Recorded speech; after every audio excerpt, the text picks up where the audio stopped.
ప్రేమంటే ఏమిటంటే నిన్ను ప్రేమించినాక తెలిసే. మనసంటే ఏమిటంటే అది నీకివ్వగానే తెలిసే.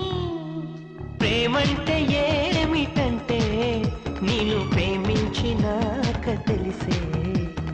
మనసంటే ఏమిటంటే అది నీకివ్వగానే తెలిసే. ఇది వరకు తెలియంది ఈ అనుభవం, ఎదమేలు కొలిపింది ఈ పరిచయం.